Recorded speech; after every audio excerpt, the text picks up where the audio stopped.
ایک بزرگ فرماتے ہیں دنیا اور آخرت میں موازنہ کرتے ہوئے کہ اگر مجھے اللہ تعالیٰ اختیار دے دنیا لینی ہے تو ساری زمین جتنی زمین ہے یہ سونا بنا کے میں تمہیں دے دیتا ہوں، اتنا سونا دیتا ہوں جتنا زمین کا حجم ہے، اتنا سونا تمہیں عطا کر دیتا ہوں جتنا زمین کا حجم ہے۔ اور اگر آخرت لینی ہے تو جنت میں ایک جھونپڑی ملے گی، کوئی محل نہیں ملے گا، صرف ایک جھونپڑی جس میں 2-3 بندے رہ سکتے ہیں، ایک جھونپڑی ملے گی۔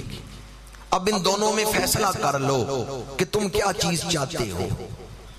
وہ بزرگ فرماتے ہیں اگر اللہ تعالیٰ مجھے اختیار دے یا دنیا لے لو یا آخرت، دنیا لینی ہے تو میں تمہیں اتنا سونا دیتا ہوں جتنا زمین کا حجم ہے، آخرت لینی ہے تو پھر جنت میں صرف ایک جھونپڑی ملے گی۔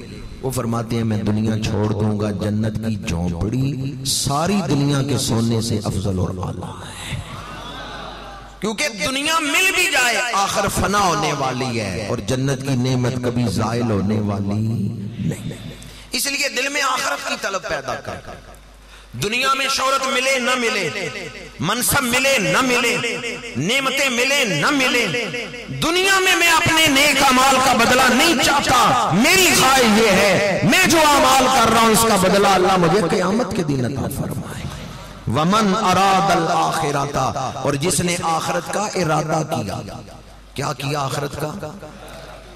آخرت کی آرزو کی یا آخرت کا ارادہ کیا؟ آرزو اور ارادے میں فرق ہے، آرزو اور ارادے میں فرق ہے۔ اب وقت نہیں کہ میں آپ کے سامنے نفسیات کا وہ فرق بیان کروں کہ آرزو کی نفسیات کیا ہیں اور ارادے کی نفسیات کیا ہیں۔ وَمَنْ أَرَادَ الْآخِرَةَ، جس نے آخرت کا ارادہ کیا۔ آخرت صرف خواہش کرنے سے نہیں ملتی، آخرت کے لیے ارادہ کرنا ہے۔ ارادہ کیا کہ یہ کام میں نے کرنا ہے، خواہش یہ ہے کرنا چاہیے، یہ کام ایسے ہونا چاہیے، یہ آرزو ہے، لیکن یہ میں نے کرنا ہے، اس کے لیے بندہ اٹھ کھڑا ہو، یہ ارادہ ہے۔ آرزو میں اور ارادے میں فرق ہے۔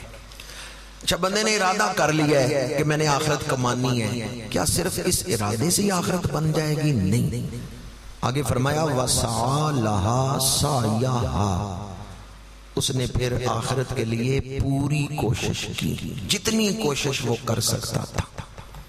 وَسَعَى لَهَا سَعْيَهَا، اس نے آخرت کے لیے 2-3 آوازیں آئی ہیں تو میرا دل خوش ہو گیا، چلیں کوئی غور سے سن رہے، صرف کوشش کی یا پوری کوشش کی؟ وَسَعَى لَهَا، اگر ہوتا نا اس نے آخرت کے لیے کوشش کی، اتنا ہی ہوتا سَعَى لَهَا تو پھر مطلب تھا اس نے آخرت کے لیے کوشش کی، لیکن آگے ہے سَعْيَهَا، اس کا مطلب ہے صرف کوشش نہیں کی، پوری کوشش کی، جتنی کوشش وہ کر سکتا تھا آخرت کمانے کے لیے۔ ایک تو پہلی بات یہ صرف آرزو نہیں، ارادہ، ارادے کے بعد صرف ارادہ کر کے نہیں بیٹھ گیا، پوری کوشش کی اس نے آخرت بنانے کے لیے۔ وَهُوَ مُؤْمِنٌ، اس حال میں کہ وہ صحیح العقیدہ ہے، اس حال میں کہ وہ مومن ہے۔ فَأُولَئِكَ كَانَ سَعْيُهُمْ مَشْكُورًا، یہ وہ لوگ ہیں جن کی کوشش کا اللہ انہیں پورا بدلہ عطا فرمائے گا، ان کی کوشش ضائع نہیں ہوگی۔ آخرت کے لیے کوشش کرنے والوں کی کوشش کو اللہ تعالی